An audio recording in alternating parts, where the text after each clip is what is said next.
जोहार नमस्कार। झारखंड समेत देश दुनिया की तमाम बड़ी खबरों में से कुछ प्रमुख खबरों पर आइए नजर डालते हैं। जोहार दर्शकों, स्वागत है आपका आज के ताज़ा समाचार बुलेटिन में। हम आपके लिए लेकर आए हैं झारखंड और देश दुनिया की बड़ी एवं महत्वपूर्ण खबरें। तो चलिए बिना देर किए शुरू करते हैं। सबसे पहले बात झारखंड की। मुख्यमंत्री हेमंत सोरेन की अध्यक्षता में झारखंड कैबिनेट ने 53 प्रस्तावों को मंजूरी दी, जिसमें 10 मीटर ऊंचाई तक के अवैध मकानों को नियमित करने और राज्यकर्मियों के महंगाई भत्ते में बढ़ोतरी के महत्वपूर्ण निर्णय शामिल हैं।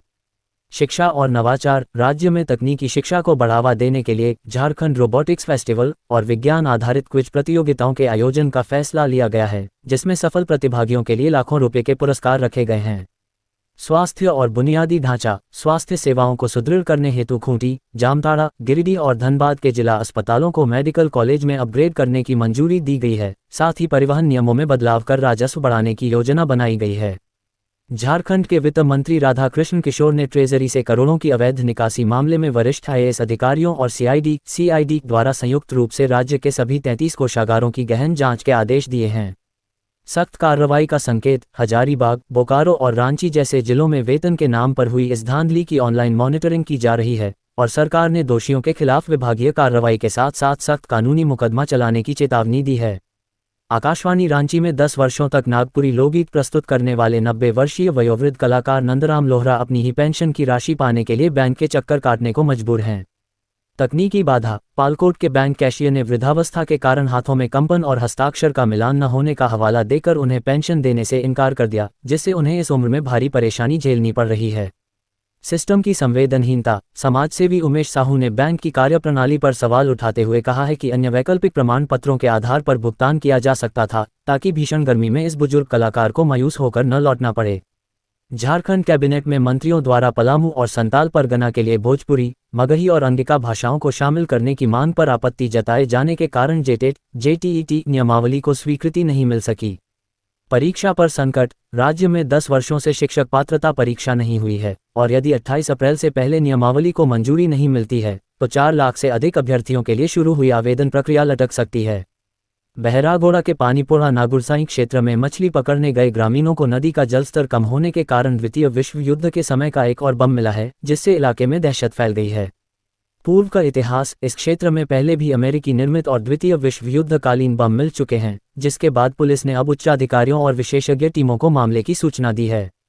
नोवामुंडी क्षेत्र के 5 प्रमुख पेट्रोल पंपों पर आपूर्ति ठप होने या स्टॉक खत्म होने के कारण स्थानीय जनजीवन प्रभावित है, जिससे दोपहिया वाहन चालकों को भारी किल्लत का सामना करना पड़ रहा है। कालाबाजारी और मांग। पेट्रोल की अनुपलब्धता का फायदा उठाकर राशन दुकानों पर महंगे दामों में अवैध बिक्री हो रही है, जिसे लेकर स्थानीय लोगों ने प्रशासन से तत्काल हस्तक्षेप और आपूर्ति बहाल करने की मांग की है।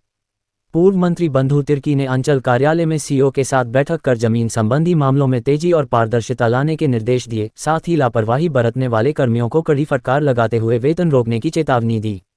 जनहित के लिए सुझाव। उन्होंने हर मंगलवार को जमीन संबंधी जनसुनवाई करने, अतिक्रमण पर सख्त कार्रवाई करने और लंबित विवादों को प्राथमिकता के आधार पर निपटाने की सलाह दी, ताकि सरकारी कामकाज की छवि बेहतर बनी रहे।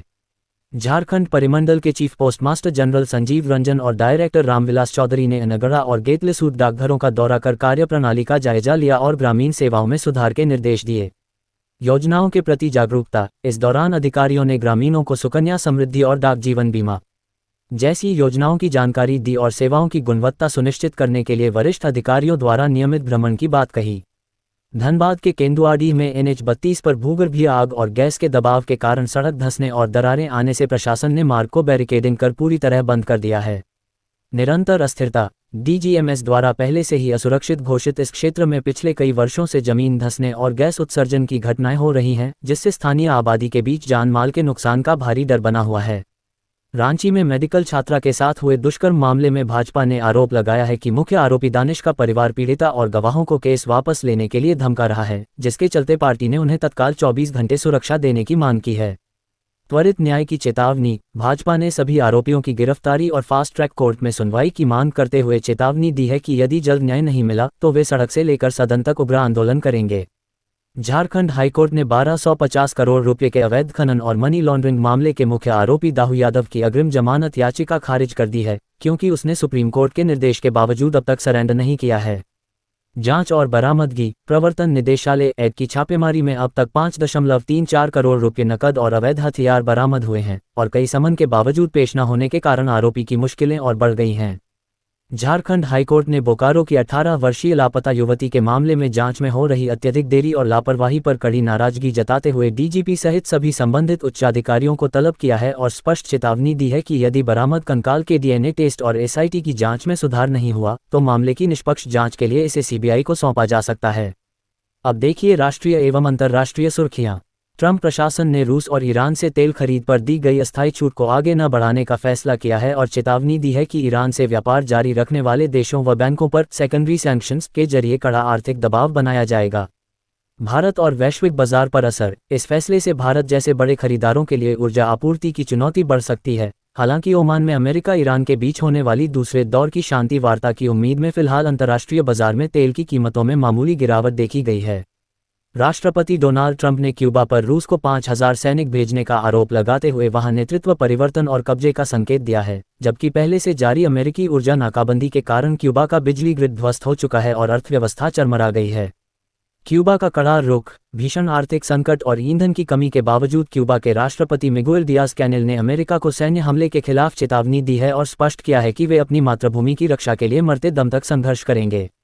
अमेरिका और ईरान के बीच बढ़ते तनाव को कम करने के लिए पाकिस्तान सक्रिय भूमिका निभा रहा है, जिसके तहत सेना प्रमुख आसिम मुनीर ईरान और प्रधानमंत्री शहबाज शरीफ सऊदी अरब, कतर व तुर्की के कूटनीतिक दौरे पर हैं। शांति वार्ता का लक्ष्य। इस्लामाबाद में पहले दौर की वार्ता विफल होने और होर्मुज की नाकाबंदी के बाद पाकिस्तान अब दूसरे दौर की संभावित बातचीत के लिए जमीन तैयार करने और क्षेत्रीय सुरक्षा बहाल करने की कोशिश में जुटा है। राष्ट्रपति डोनाल्ड ट्रंप ने स्ट्रेट ऑफ होर्मुज को स्थायी रूप से खोलने का ऐलान किया है और दावा किया है कि चीन ईरान को हथियारों की सप्लाई न करने के अपने वादे के साथ अमेरिका का सहयोग कर रहा है। कूटनीतिक रुख। ट्रंप ने अपनी आगामी चीन यात्रा को लेकर सकारात्मक माहौल की उम्मीद जताई है, हालांकि उन्होंने स्पष्ट किया कि शांति के प्रयासों के बावजूद अमेरिका जरूरत पड़ने पर कड़ी सैन्य कार्रवाई और आर्थिक प्रतिबंधों के लिए पूरी तरह तैयार है। केंद्र सरकार ने 2029 के चुनावों में 33% महिला आरक्षण लागू करने के उद्देश्य से 16 से 18 अप्रैल तक संसद का विशेष सत्र बुलाया है, जिसमें जनगणना और परिसीमन से जुड़े कानूनी संशोधनों पर चर्चा की जाएगी। विपक्ष का विरोध और चिंताएं। विपक्षी दल और विशेषकर दक्षिण भारतीय राज्य जनसंख्या आधारित परिसीमन का विरोध कर रहे हैं, क्योंकि उन्हें डर है कि परिवार नियोजन में सफल रहने के कारण संसद में उनकी सीटों का प्रतिनिधित्व उत्तर भारतीय राज्यों की तुलना में कम हो सकता है। कांग्रेस की अगुवाई में इंडिया ब्लॉक ने महिला आरक्षण का समर्थन करने लेकिन जनसंख्या आधारित परिसीमन के प्रावधानों का कड़ा विरोध करने का फैसला किया है, जिसे उन्होंने राजनीति से प्रेरित और खतरनाक बताया है। प्रमुख मांग और चिंता। विपक्षी दलों की मांग है कि 33% आरक्षण 2029 से वर्तमान 543 सीटों पर ही लागू किया जाए, जबकि बीजेडी जैसी पार्टियों ने चेतावनी दी है कि वे परिसीमन का समर्थन तभी करेंगी जब उनके राज्यों के राजनीतिक अधिकार और संघीय ढांचा सुरक्षित रहेगा। मुख्यमंत्री सम्राट चौधरी के सामने बिहार में जड़ें जमा चुके भ्रष्टाचार, करप्शन, अपराध, क्राइम और सांप्रदायिक संवेदनशीलता कम्युनलिज्म से निपटने की कड़ी चुनौती है, जिसे उन्हें नीतीश कुमार के पुराने प्रशासनिक मॉडल से आगे निकलकर हल करना होगा। राजनीतिक संतुलन। सम्राट चौधरी को अपनी आक्रामक बुलडोजर छवि और भाजपा संघ के एजेंडे को आगे बढ़ाते हुए जेडीयू के साथ गठबंधन और सामाजिक सौहार्द बनाए रखने के बीच एक कठिन संतुलन स्थापित करना होगा। मुख्यमंत्री सम्राट चौधरी ने फिलहाल अपने पास गृह, स्वास्थ्य और कृषि सहित 29 महत्वपूर्ण विभाग रखे हैं, जबकि शेष 18 विभागों की जिम्मेदारी डिप्टी सीएम विजय चौधरी और विजेंद्र यादव के बीच बांटी गई है। अस्थायी व्यवस्था। ये बंटवारा अभी अस्थायी है और आगामी मंत्रिमंडल विस्तार के बाद नए मंत्रियों को उनकी जिम्मेदारियां सौंपी जाएंगी। फिलहाल मुख्यमंत्री और दोनों डिप्टी सीएम ही पूरी सरकार का संचालन कर रहे हैं। सांसद पप्पू यादव ने सम्राट चौधरी की ताजपोशी पर सवाल उठाते हुए दावा किया है कि वे भाजपा की नहीं बल्कि नीतीश कुमार की पसंद के मुख्यमंत्री हैं, जिसके कारण भाजपा कार्यालय में उत्साह की कमी और आंतरिक मतभेद दिख रहे हैं। निशांत कुमार की प्रशंसा। यादव ने नीतीश कुमार के बेटे निशांत द्वारा डिप्टी सीएम का पद ठुकराने की सराहना करते हुए इसे परिवारवाद से दूरी और राजनीतिक परिपक्वता का उदाहरण बताया। आसनसोल में चुनावी सभा के दौरान असदुद्दीन ओवैसी ने टीएमसी पर भाजपा की बी टीम होने का पलटवार करते हुए याद दिलाया कि ममता बनर्जी वाजपेयी सरकार में मंत्री रह चुकी हैं और उन्होंने मुस्लिमों का केवल वोट बैंक की तरह इस्तेमाल किया है। समुदाय को नसीहत। ओवैसी ने मुस्लिम मतदाताओं को जागरूक होने और अपनी बदहाली के लिए आत्ममंथन करने की सलाह देते हुए कहा कि शिक्षा, रोजगार और हक पाने के लिए उन्हें पार्टियों का मोहरा बनने के बजाय अपना स्वतंत्र नेतृत्व चुनना होगा। अभिषेक बैनर्जी ने डिजिटल बैठक में कार्यकर्ताओं को संबोधित करते हुए 2021 से भी बड़ी जीत का भरोसा जताया और कहा कि बंगाल की जनता इस बार पिछले सभी चुनावी रिकॉर्ड तोड़कर भाजपा को करारा जवाब देगी। एजेंसियों पर हमला। बैनर्जी ने चुनाव आयोग, केंद्रीय एजेंसियों और भाजपा के बीच कथित मिलीभगत का आरोप लगाते हुए कहा कि मतदाताओं के नाम हटाना और डराने धमकाने वाले बयान देना विपक्ष को दबाने की एक सोची समझी साजिश है।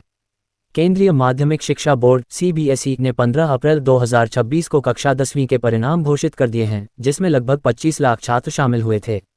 चेक करने के विकल्प। छात्र अपना रिजल्ट CBSE की आधिकारिक वेबसाइट या उमंग ऐप पर रोल नंबर और एडमिट कार्ड ID दर्ज करके देख और डाउनलोड कर सकते हैं।